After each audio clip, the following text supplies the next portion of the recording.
Good evening, all students. Good evening, ma'am. Good evening, ma'am. Very good evening. New students आ गए, new batch वाले 08 वाले भी. Yes, ma'am.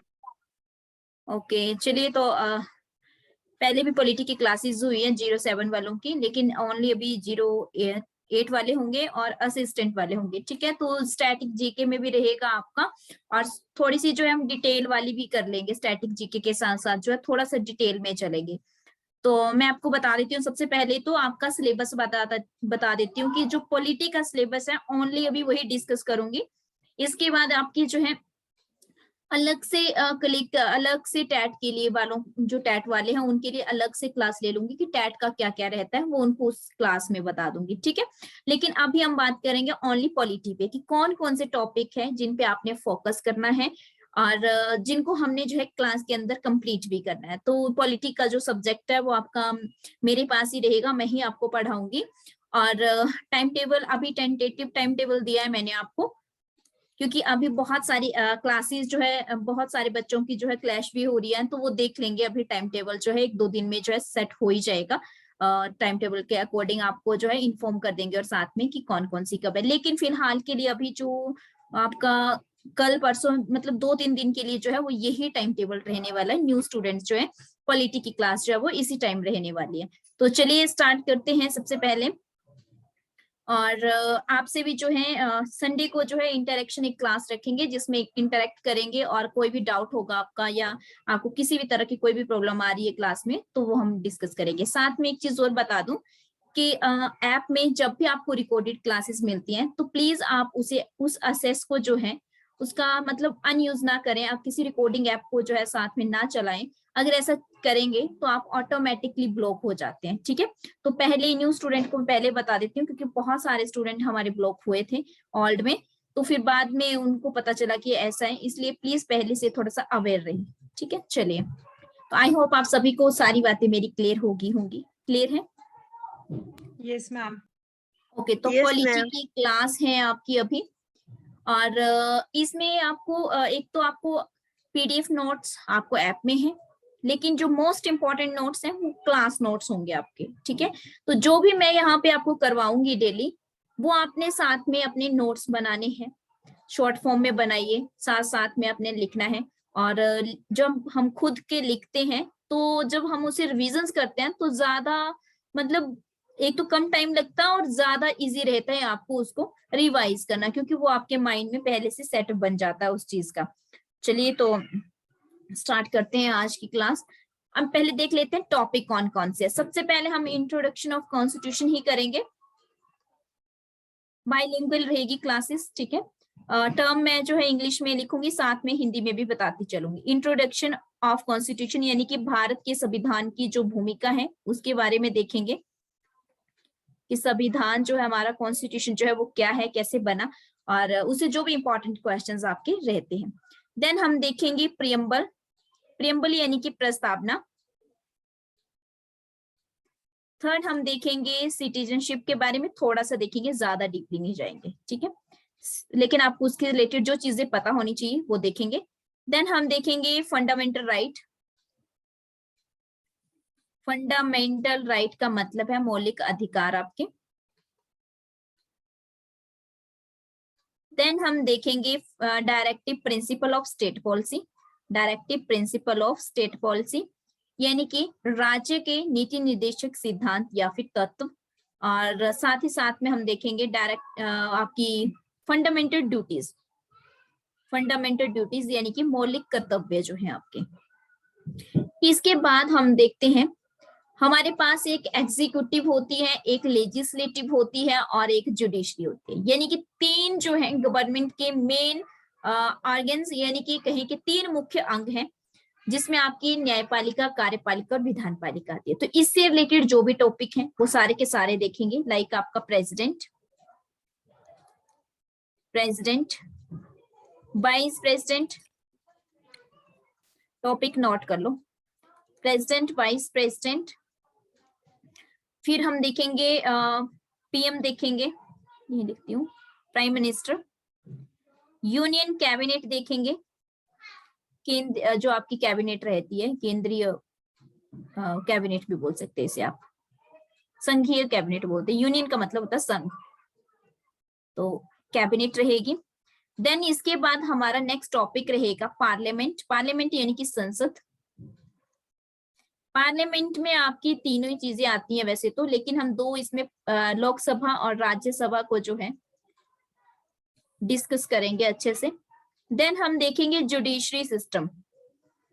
Judiciary, judiciary में जो है वो क्या आ जाता है आपका supreme court and high court and subordinate courts. फिर हम देखेंगे स्टेट की जो आपकी गवर्नमेंट है, स्टेट गवर्नमेंट लिख लो। स्टेट गवर्नमेंट में क्या क्या आ जाएगा? स्टेट गवर्नमेंट में आपका आ जाएगा जैसे गवर्नर देखेंगे, है ना, स्टेट काउंसिल्स देखेंगे। स्टेट में जो भी आपकी विधानसभा और आपकी क्या कहते हैं legislative councils and legislative assembly है, यानी कि विधान परिषद और विधान सभा जो है उनके बारे में देखेंगे। देन हम देखेंगे लोकल गवर्नमेंट। लोकल गवर्नमेंट देखेंगे यानी कि जो आपकी स्थानीय सरकारें हैं जिसमें आपकी एमसी आ जाती है और पंचायती राज आ जाता है, तो वो दोनों चीजें देखेंगे। उसके बाद हम देखते हैं फिर हमारे कुछ छोटे छोटे टॉपिक होते हैं जैसे यूपीएससी क्या होता है, इसके चेयरमैन क्या है, कौन है, किसको इलेक्ट किया जाता है, वो हो गए। फाइनेंस कमीशन क्या होता है, यानी कि वित्तीय कमीशन को क्या कहते हैं, अब क्या कहते हैं? आयोग। यस आयोग। आयोग, ठीक, हाँ आयोग। फाइनेंस कमीशन हो गया, यूपीएससी हो गया आपका।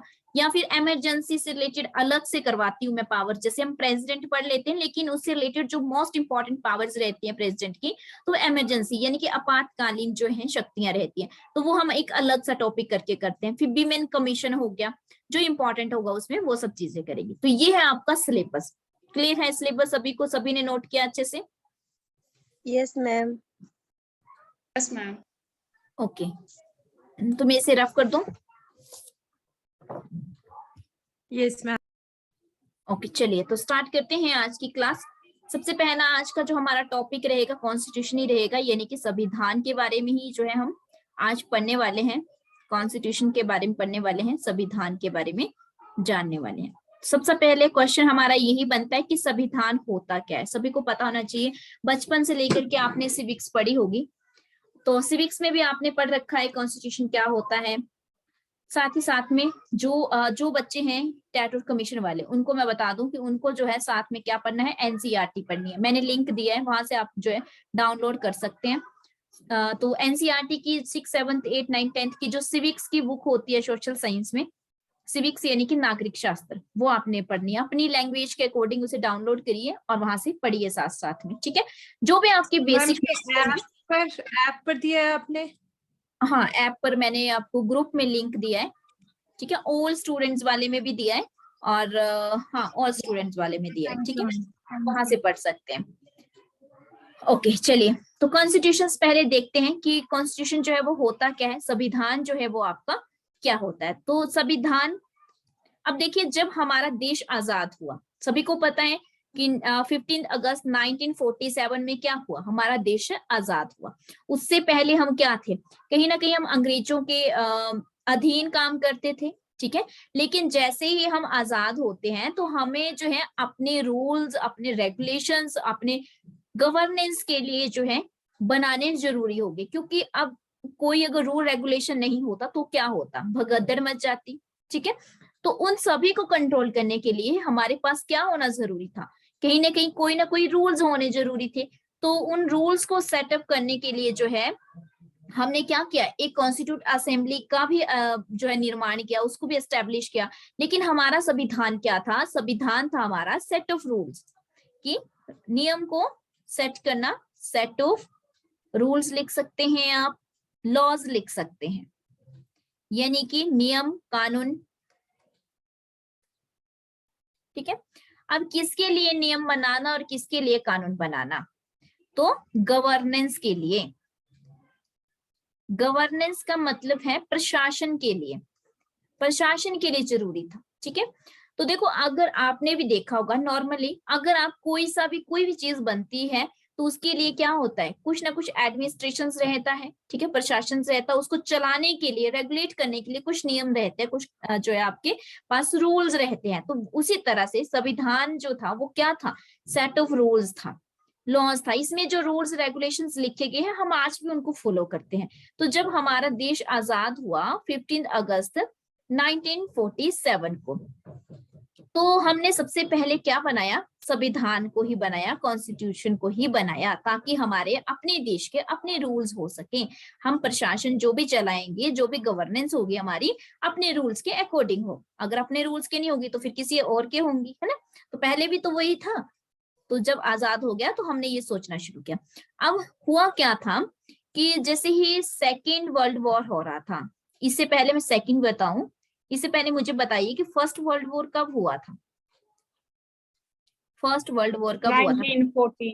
1914 में, यानी कि प्रथम विश्व युद्ध हुआ था 1918 से लेके 19 वैसे 18 तक था, ठीक है। लेकिन हम मानते हैं कि जो सेकंड स्टार्ट हुआ है वो 1939 से लेकर के 1945 तक चला, ठीक है। फिर हमारा देश आजाद भी हो गया था। तो जब सेकंड वर्ल्ड वॉर हुआ था तो ये चाहते थे कि हम इंडिया वाले जो है इनका साथ दें। इससे पहले भी फर्स्ट वर्ल्ड वॉर में जो है भारत ने इंग्लैंड का साथ दिया था, लेकिन सेकंड वर्ल्ड वॉर में भी ऐसा चाहते थे। और इन्होंने कहा कि आप हमारा साथ दो, जैसे ही हम जो है इसमें जीत जाएंगे हम इंडिया को फ्री कर देंगे। लेकिन ऐसा होने से जो है मतलब इस चीज को जो है रिजेक्ट कर दिया था बाद में। तो इसको जो रिजेक्ट किया था, किसने किया था, इनका जो प्रपोजल था वर्ल्ड वार खत्म होने वाला, हम देखते हैं कि इसको बाद में रिजेक्ट कर दिया गया था मुस्लिम लीग और अली ब्रदर्स के द्वारा। खैर वो भी बात करेंगे, लेकिन इतना आप जो है आपको पता होना चाहिए कि फर्स्ट वर्ल्ड वॉर कब हुआ है, सेकेंड वर्ल्ड वॉर कब हुआ है। किसी को लैंग्वेज प्रॉब्लम तो नहीं है ना? ठीक है, यस मैम, ठीक है। ओके। इसके बाद हम देखते हैं यूनाइटेड नेशन। यूनाइटेड नेशन की भी स्थापना हुई, यूएन की स्थापना हुई, वो हुई 24 अक्टूबर 1945 को। वेरी इंपॉर्टेंट, वेरी वेरी, बहुत बार एग्जाम में पूछा जाता है यूएन का निर्माण कब हुआ, ठीक है। चलिए नोट कर लिए सभी ने यहां तक? Yes ma'am. ओके, तो मैं रफ यस कर मैम। देती हूं। अब हम देखते हैं कि जैसे ही हमारा देश आजाद हुआ था उसके बाद 1934 में शुरुआत हुई किस चीज की, संविधान को बनाने के लिए बात होने लगी।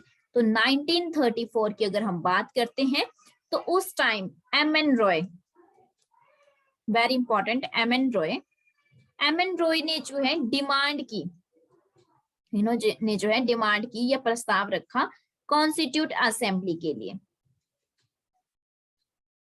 कॉन्स्टिट्यूट असेंबली यानी कि संवैधानिक सभा के लिए। तो हिंदी वाले साथ में लिख लेना, संवैधानिक सभा की जो है डिमांड फर्स्ट टाइम किसने की थी, एम.एन. रॉय के द्वारा की गई थी। कब की थी? 1934 में की थी। इसके बाद इन्हीं का 1935 में साथ देती है Indian national Congress. Indian national Congress, भारतीय राष्ट्रीय कांग्रेस पार्टी जो थी, उन्होंने भी क्या किया, इनको सपोर्ट किया इनकी बात को कि हाँ हमारा अपनी एक जो है संवैधानिक सभा जो है वो संवैधानिक सभा होनी चाहिए, कॉन्स्टिट्यूट असेंबली होनी चाहिए। अब इन्होंने कैसे सपोर्ट किया, इन्होंने ऑफिशियली डिमांड कर दी, ऑफिशियल डिमांड की इन्होंने। ज्यादा साउंड तो नहीं आ रही, बैकग्राउंड साउंड तो नहीं आ रही है? थोड़ा सा इस टाइम जो है स्टूडेंट मतलब बच्चे जो हैं, स्कूल वाले जो बच्चे होते हैं शाम को जो है खेलते हैं, तो हो सकता है कि थोड़ा साउंड वगैरह में जो है बैकग्राउंड साउंड आपको आए। अच्छा, मेरी साउंड सभी को क्लियर है ना? किसी को डिस्कनेक्ट तो नहीं हो रही है? नो मैम, अगर अच्छे किसी से आ रही को है आपकी साउंड। ओके, अगर किसी को डिस्कनेक्ट होगी तो वाईफाई यूज करना अदर फोन का, तो फिर क्लियर हो जाएगी, ठीक है। चलिए, ऑफिशियल डिमांड की इन्होंने। ऑफिशियल डिमांड का क्या मतलब था? इन्होंने कहा कि जो आप कॉन्स्टिट्यूट असेंबली बनाएंगे, जो संवैधानिक सभा बनाएंगे, उसमें जो चयन है, जो व्यक्ति उसमें होंगे, जो मेंबर उसमें होंगे, उनका चयन कैसे होने चाहिए? अडल्ट सफरेज के अकॉर्डिंग। Adult suffrage. अब अडल्ट सफरेज का क्या मतलब होता है? अडल्ट सफरेज का मतलब होता है वोटिंग के आधार पे होना चाहिए। क्या होनी चाहिए? वोटिंग होनी चाहिए उन मेंबर्स को। ऐसा नहीं कि जिस जो मन किया उन्हीं को उठाया और संवैधानिक सभा में डाल दिया, नहीं। क्या होना चाहिए उसके लिए? कहते हैं वोटिंग होनी चाहिए। उसके बाद हम देखते हैं कि 1942 में क्रिप्स मिशन प्रपोजल आता है। क्रिप्स प्रपोजल में क्या था? तो ये बात मैं पहले भी बता चुकी आपको। क्रिप्स प्रपोजल में था कि वर्ल्ड वार जो हो रहा है, सेकेंड वर्ल्ड वार, आप हमारा उसमें साथ दो और ये जैसे ही खत्म होगा हम आपको क्या कर देंगे? खत्म होने पर आपको आजादी दे देंगे, फ्रीडम दे देंगे। तो इसे रिजेक्ट कर दिया, इस प्रपोजल को रिजेक्ट किया। रिजेक्ट किसने किया? मुस्लिम लीग ने। एमएल का मतलब मुस्लिम लीग ने, और साथ में अली ब्रदर्स ने, और साथ में जिन्हा ने। मतलब ये मुस्लिम लीग में कौन थे? अली ब्रदर्स आपके और जिन्हा वगैरह। तो इन्होंने क्या किया? मुस्लिम लीग ने कर दिया, इसको रिजेक्ट कर दिया। अब जब रिजेक्ट कर दिया तो क्यों रिजेक्ट किया? क्योंकि इन्हें लगा कि तब जब हम आजाद जब होंगे तो एक ही स्टेट बनेगा, तो ऐसा नहीं होना चाहिए। ये डिमांड रखते थे दो स्टेट की, टू नेशन थ्योरी जिसे हम बोलते हैं, एक पाकिस्तान एक इंडिया। तो इनकी डिमांड थी भारत और पाकिस्तान अलग अलग बनाने की, इसलिए इन्होंने इसको रिजेक्ट कर दिया था। तो हम भारत और पाकिस्तान के लिए जो अलग अलग बनाने की डिमांड थी उसे हम क्या बोल देते हैं? टू नेशन थ्योरी, द्विराष्ट्रीय सिद्धांत, टू नेशन थ्योरी। क्लियर है यहाँ तक सभी को? Yes, ma'am. मैम नोट कर लिया सभी ने यहाँ तक? कोई ऐसा जिसने नहीं किया हो? देखो आपको एक चैट ऑप्शन, अगर आपके बैकग्राउंड में साउंड हो तो आप चैट ऑप्शन के थ्रू भी जो है मैसेज लिख सकते हैं, तो वो हम सब तक पहुंच जाएगा। यस नो तो लिख ही सकते हैं। जो नए स्टूडेंट है पहले बता दूं कि एक्टिव रहना थोड़े मेरे क्लास में, मैं किसी से भी कभी भी कुछ भी पूछती हूँ, ठीक है। दूसरा ये कि आपका रिस्पॉन्स मेरे को आएगा तो मैं नेक्स्ट स्टार्ट करूंगी, ठीक है। तो अपना रिस्पॉन्स जो है यस नो में, अगर कोई इशू है, नहीं पता चल रहा है, अगर आप नोट करने में थोड़ा अभी स्टार्टिंग है आपकी, हो सकता है मैं फास्ट करवा रही हूँ और आप जो है थोड़ा आपकी स्पीड कम हो, तब भी आप मुझे बता सकते हैं, तो मैं उसके अकॉर्डिंग थोड़ा जो है फिर स्लो कर दूंगी, ठीक है। और धीरे धीरे जो है 5-6 दिन के बाद आपकी आदत बन जाएगी, डेली मेरी स्पीड के साथ जो है आपकी स्पीड भी उतनी ही ज्यादा बन जाएगी साथ में, ठीक है। चलिए, तो अगर जिसके बैकग्राउंड में साउंड हो वो माइक ऑन मत करना, वो चैट ऑप्शन में लिख देना। चलिए देखते हैं 1946 की देखते हैं। हम देखते हैं कि 1946 में क्या है? कैबिनेट मिशन आता है, वेरी इंपॉर्टेंट। कैबिनेट मिशन आता है। कैबिनेट मिशन भारत आया। अब कैबिनेट मिशन में क्या है और क्यों आए ये भारत? तो कैबिनेट मिशन में जो है 3 मेंबर थे। कितने मेंबर थे? Very important, 3 member. अब ये जो 3 मेंबर थे ये इंडिया क्यों आ रहे थे? तो ये इंडिया इसलिए आ रहे थे क्योंकि जो हमारी कॉन्स्टिट्यूट असेंबली थी, जो संवैधानिक सभा थी हमारी, वो कैसी बनाई जाए, उसके क्या रूल होंगे, ठीक है, उसके क्या रूल्स होंगे, इसको डिसाइड करने के लिए ये आ रहे थे। देखो बन हमारी संवैधानिक सभा रही है, लेकिन डिसाइड करने वाले बाहर से आ रहे हैं, कैबिनेट मिशन के।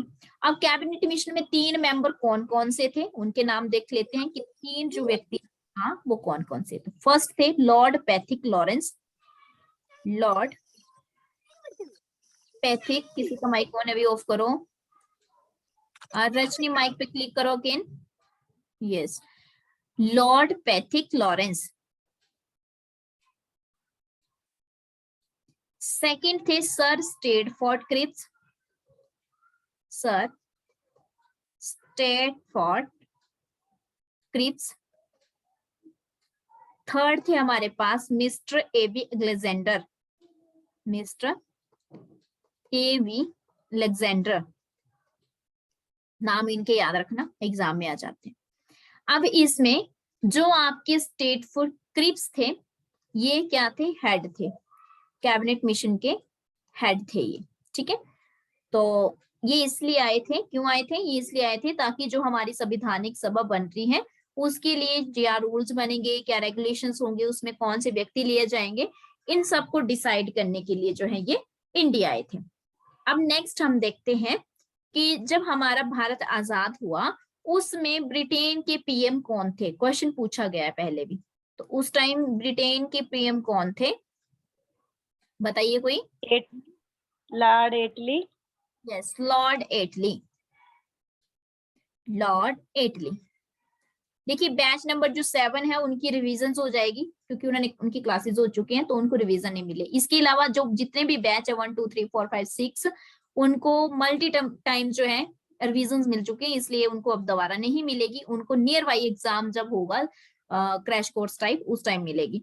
तो जो नए बैच वाले हैं 08 वाले, एक तो पहली बात है चलो देर से ही आए, लेकिन ऐसा है कि रिवीजन मिल जाएगी आपको, लेकिन लास्ट टाइम में मिलेगी, ठीक है। तो फिलहाल तो हम पहले सिलेबस कंप्लीट करेंगे, उसी के बाद आपको जो है रिवीजन मिलेंगी। और 7 वाले भी जो है उनको तो खैर मिल ही रही है अभी रिवीजन साथ में। तो अच्छे से अपने नोट्स बनाइए ताकि रिवीजन करने में इजी हो आपको। और मैं बिल्कुल स्टैटिक वे में ही नोट्स दे रही हूँ आपको, ताकि उलझे ना आप ज्यादा चीजों में। चलिए, कैबिनेट मिशन सभी को क्लियर है? Yes ma'am. Hello ma'am. Yes ma'am. Okay, hello चलिए। मैम। हाँ जी, बोलिए। हेलो हेलो मैम, ये जो ब्रिटेन के पीएम थे इनमें क्या तो कोई खास बात क्या थी कि ये क्वेश्चन आया था? कई बार पूछ लेते हैं कि जब भारत आजाद हुआ था उस टाइम ब्रिटेन के पीएम कौन थे, क्योंकि हमारे आजादी के पीछे इनका भी तो हाथ रहा है ना, तो इसलिए पूछ लेते हैं क्वेश्चन कि जब भारत आजाद हुआ तो उस टाइम उनके पीएम कौन थे। तो इसलिए क्वेश्चन आ जाता है कई बार, क्योंकि हमारे भारत की आजादी से जुड़ा हुआ है, ठीक है। तो इसलिए क्वेश्चन ये बहुत बार पूछा गया है। चलिए नेक्स्ट देखते हैं। नेक्स्ट अब आता है कि जो हमारा संविधान है उसको बनने में कितना टाइम लगा। इस टाइप के बहुत क्वेश्चंस आते हैं, कब बना, बनकर तैयार कब हुआ। हम बहुत बार कंफ्यूज हो जाते हैं और हम हमेशा गलत लगाए जाते हैं। तो मैं एक तरीका बताऊंगी उसको भी याद रखने का। इससे पहले कि जो हमारी कॉन्स्टिट्यूट असेंबली बनी थी उसकी फर्स्ट मीटिंग जो है कब हुई थी? फर्स्ट मीटिंग संविधानिक सभा की, कॉन्स्टिट्यूट असेंबली की फर्स्ट मीटिंग जो है वो कब हुई थी? फर्स्ट मीटिंग हुई थी 9 दिसंबर 1946 को, 9 दिसंबर 1946 को, ठीक है, 9 दिसंबर 1946 को। और इस मीटिंग से वेरी इंपॉर्टेंट बायकॉट किया खुद को, यानी कि खुद को जो है इन्वॉल्व जिन्होंने नहीं किया, जिसका बहिष्कार किया। बायकॉट का मतलब होता है बहिष्कार करना। तो उसमें थी आपकी एक तो मुस्लिम लीग, सेकंड आपके महात्मा गांधी।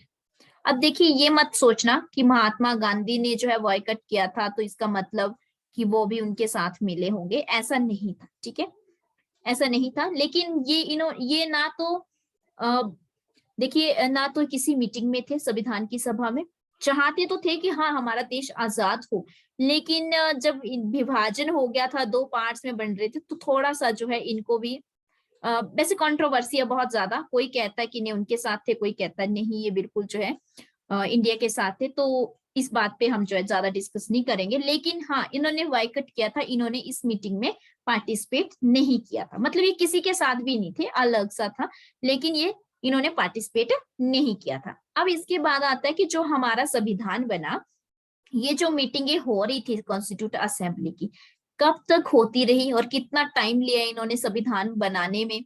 तो 2 years 11 month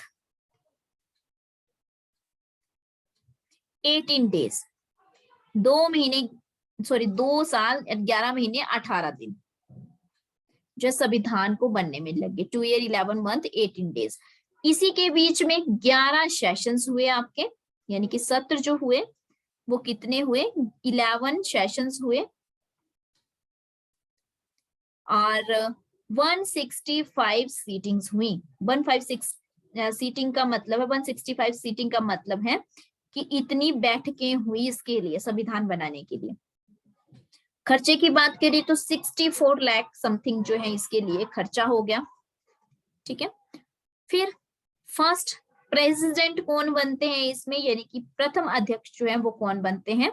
इतना नोट कर लिए सभी ने, यहाँ तक क्लियर है सभी को?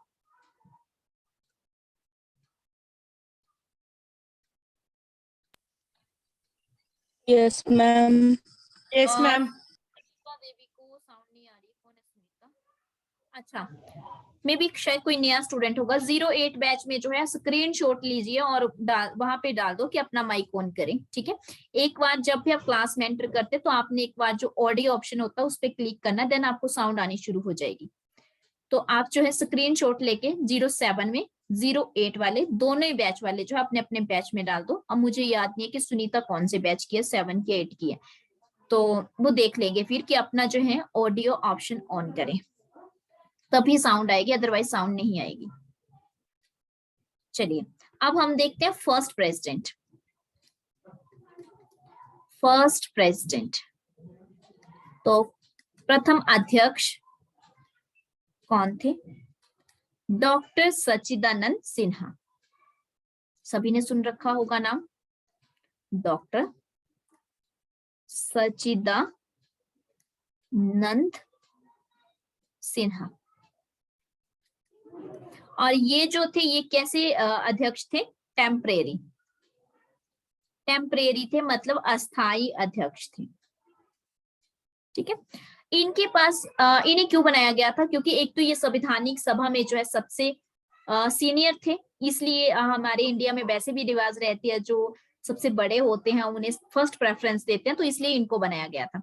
लेकिन इनके पास एक पावर थी, ये चाहते तो अपने आप भी रह सकते थे, सेकंड अगर ये चाहे तो किसी और को भी बना सकते थे। तो इन्होंने क्या किया, बाद में इन्होंने डॉक्टर राजेंद्र प्रसाद को प्रेसिडेंट बनाया इसका, डॉक्टर राजेंद्र प्रसाद को, ठीक है। ये जो डॉक्टर राजेंद्र प्रसाद थे ये परमानेंट बने, परमानेंट यानी कि, अच्छा मैंने स्पेलिंग में थोड़ा सा रुकिए, स्पेलिंग गलत होगी, परमानेंट, ठीक है, स्थायी, स्थायी अध्यक्ष बने ये। तो जब भी आपको क्वेश्चंस आए, बहुत बार आ जाता है ये, ठीक है, आपने देखना है कि टेम्परेरी लिखा है या परमानेंट लिखा है, ठीक है। अगर ये लिखा हो तब आपने इसके अकॉर्डिंग ही आंसर लगाना है कि टेम्परेरी कौन से थे और जो है परमानेंट कौन से थे। क्लियर है सभी को यहाँ तक? Yes ma'am. ओके चलिए नेक्स्ट देखते हैं। नेक्स्ट है हमारे पास टोटल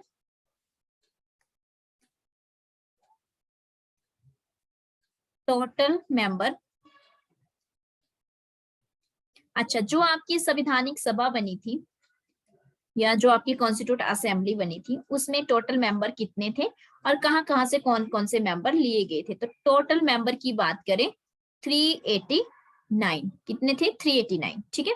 अब कहां से लिए गए थे ये 389 आपके? तो सबसे पहले कुछ हाँ जी हाँ जी बोलो मैम। जो डॉक्टर सच्चिदानंद थी, तो ये इसका जो टाइम था, ये कितने टाइम तक ये रही थी मैम टेम्परेरी प्रेसिडेंट? टाइम तो अभी तक तो मैंने लक्ष्मीकांत में भी नहीं देखा इनका कि लक्ष्मीकांत में भी नहीं बता रखा टाइम पीरियड तो कि कितने टाइम पीरियड थे, लेकिन ये बता रखा कि हाँ कुछ टाइम तक जो थे टेम्परेरी तक थे। मैं सर्च कर लूंगी एक बार अगर गूगल में हो तो शायद, ठीक है। लेकिन सबसे अच्छे जो सोर्स है ना इसके लिए वो लक्ष्मीकांत ही है, तो ठीक, इसमें भी फिलहाल तो मैंने तो अभी तक रीड नहीं किया है, पर मैं दोबारा से चेक करूंगी गूगल वगैरह में मिल जाए तो, ठीक है, मैं बता दूंगी फिर इसका। चलो टोटल मेंबर देख लेते हैं 389, ठीक है। कहां से लिए गए थे? दो तरह के इसमें मेंबर लिए गए थे, कुछ इलेक्टेड थे कुछ नॉमिनेटेड थे, इलेक्टेड और नॉमिनेटेड। इलेक्टेड का मतलब होता है निर्वाचित, हाँ हिंदी में कहते हैं निर्वाचित, यस निर्वाचित है ना। और नॉमिनेटेड को कहते हैं मनोनीत।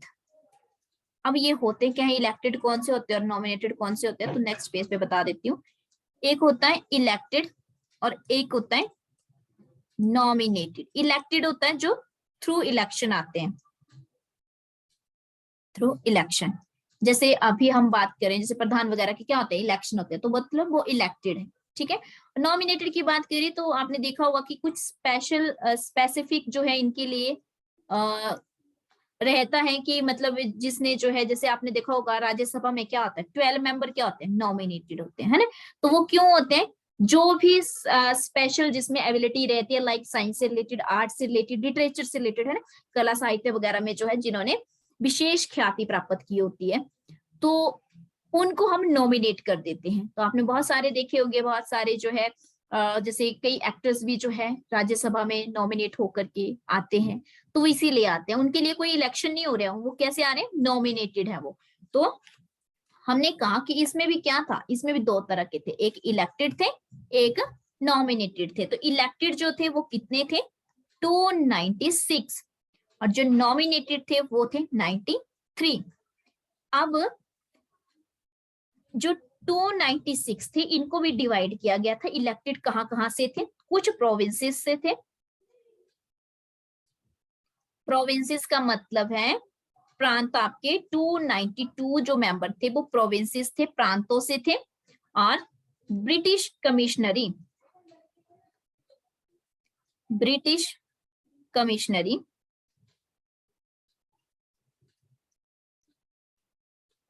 से जो थे वो थे 4 मेंबर, ठीक है, 296 हो गए।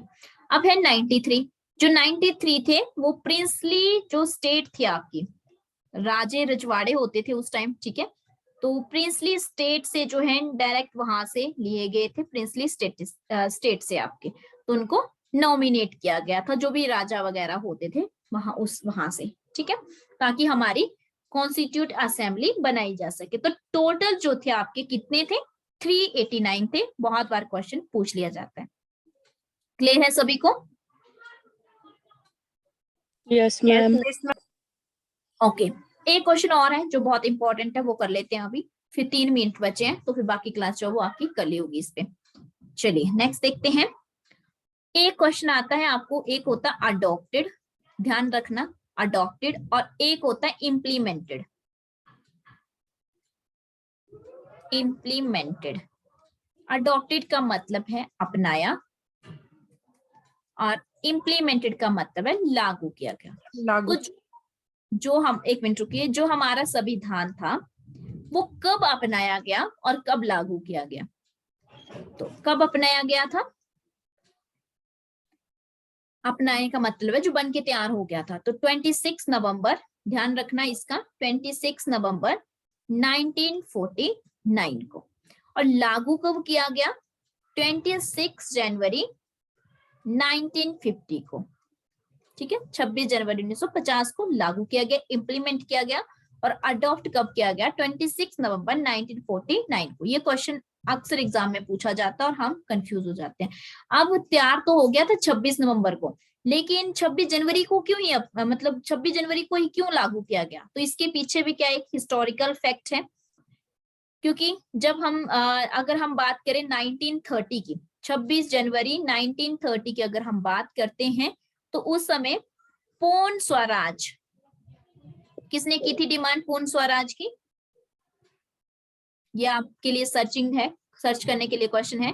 पूर्ण स्वराज की, पूर्ण स्वराज का मतलब होता है सेल्फ गवर्नेंस, कि पूरी तरह से जो रूल है, रेगुलेशंस है, वो आप खुद गवर्न करें।